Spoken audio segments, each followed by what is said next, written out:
Hello, and welcome to episode 59 of Cora's Place. I am so glad that you've chosen to join me for today's conversation. In today's episode, I will be taking a deeper dive into the topic of friendships.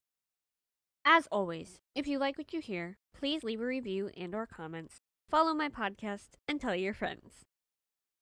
Also, please follow the podcast page I've made on Facebook. If you'd like to contact me via email instead of a Facebook message, you can email me at corachin@mailbox.org. If you are new here, welcome. I'm your host, Cora, and I'm so excited to have you on this journey with me. Today, I thought it would be nice to take a deeper dive into the topic of friendships than I did before in previous episodes. With this particular dive into friendships, I want to hopefully offer you some encouragement in your friendships, especially if you are dealing with something hard in one of your friendships or if you are struggling to find friends. I know what both situations can feel like, as I have dealt with both of those at times in my life.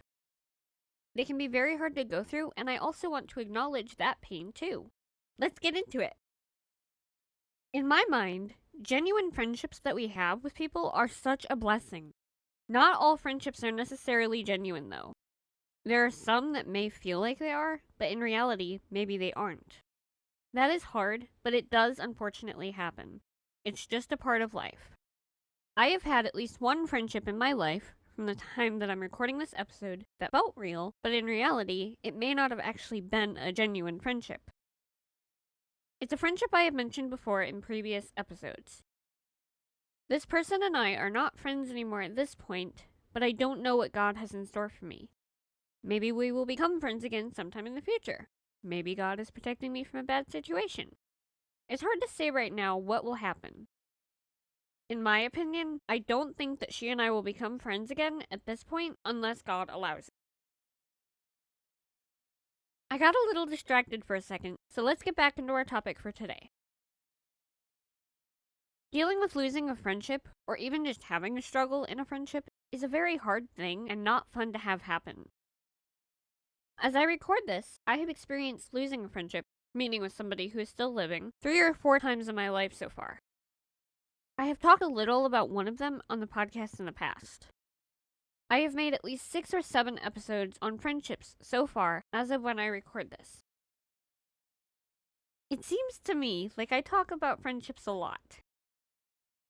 I guess it's a topic that I care enough about to make multiple episodes on. Friendships are a great thing to have. They can be really deep, and you talk about really personal things. They can be more shallow, like with acquaintances, or they can be somewhere in the middle. I have friendships in all 3 of those categories. I probably talk to my closer friends, and maybe some that are in the middle a little more, but I still talk to acquaintances sometimes when I get the opportunity.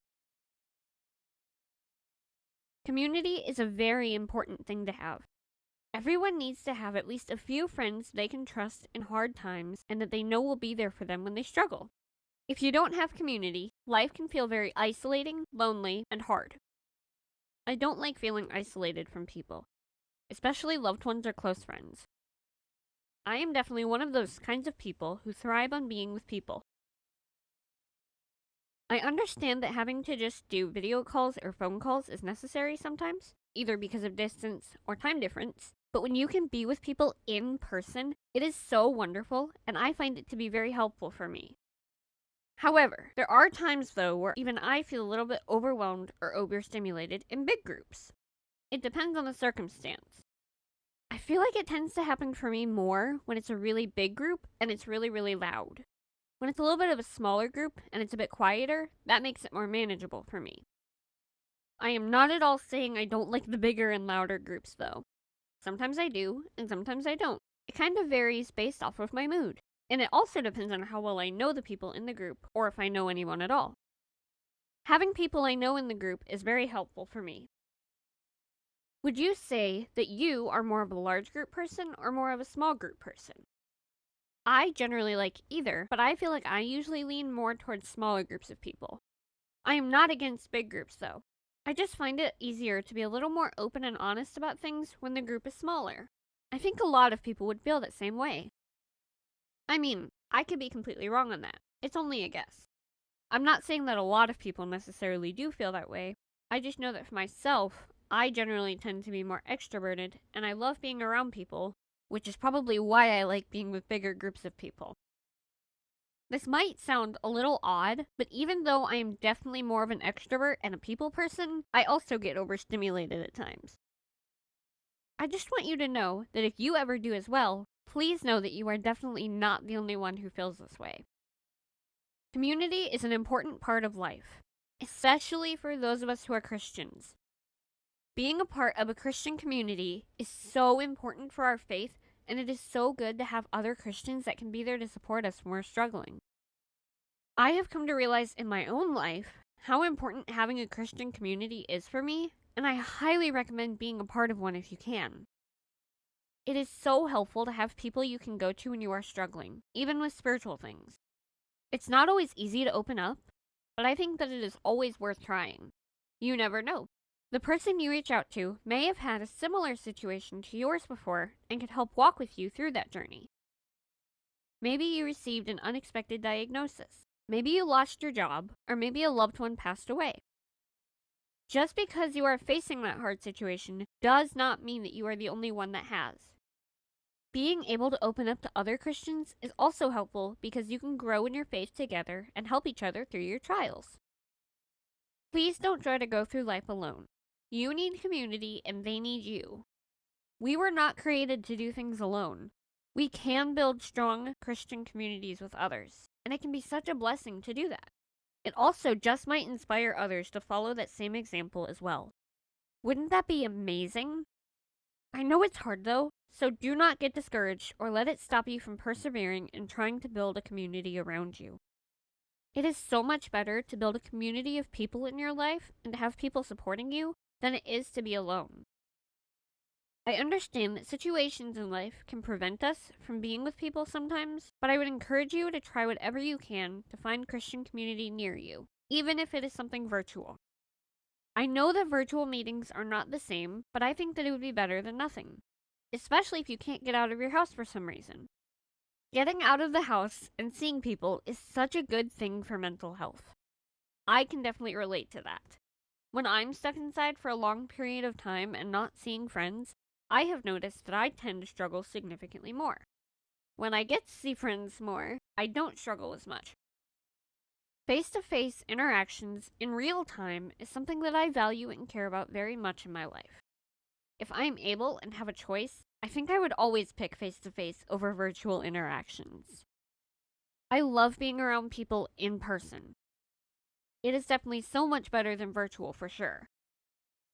COVID was a very hard season of my life, as I'm sure it was for many of you included.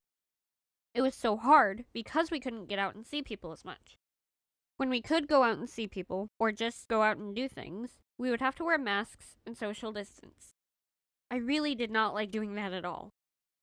Not being able to hug people was probably one of the hardest parts of that season. Thankfully, as I record this, it's not really an issue that we have to deal with anymore.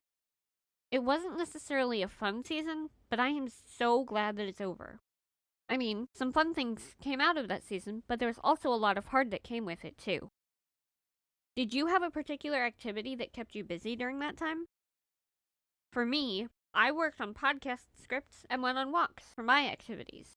I think also some other things too, but my memory is a little fuzzy on that time right now. It was mostly just a lot of staying home. I did watch some fun things on TV sometimes though. I also watched my church's service every week and also something else fun they did called Wednesday Night Live. I really enjoyed watching that. It was definitely a highlight for me every week during that period of time. A fun fact that I want to share is that I actually started working on some of the scripts for this podcast during COVID. I know I didn't start releasing episodes of the podcast until April of 2023, but I had started working on the podcast long before I was releasing episodes. I originally wanted to start releasing episodes in 2020 during COVID, but then that did not end up working out, so I just had to wait until I was finally able to get it done. I think it was well worth the wait. In some ways, I wish I could have started releasing them sooner. However, it also gave me more time to create more episodes, so I guess that was a benefit of waiting. I usually find it easier to record a couple of episodes every single time that I record, but I don't always have 2 episodes ready at the same time, so I just record when I get a chance. I really enjoyed doing my podcast for you all. Speaking of my podcast, I had a thought recently as I record this. I have been thinking that maybe I should go to an every other week posting schedule rather than every week. What do you all think of that idea? Let me know in a comment, email, or a message. Also, what kind of episodes would you like to see? I'm kind of struggling to come up with different episode topics, and I would like to find some new ones. Hope you enjoyed today's episode. If you did, please follow, leave a comment, and a review of my podcast if you haven't already, and please follow my podcast page on Facebook so you never miss an update. If you have any verses you'd like me to read on a future episode, or if you have any topics you'd like me to talk about, you can email me at corachin@mailbox.org, or you can send me a message on my podcast page on Facebook through the link in the show notes, and I will get back to you when I can. Hope you tune in next week for episode 60.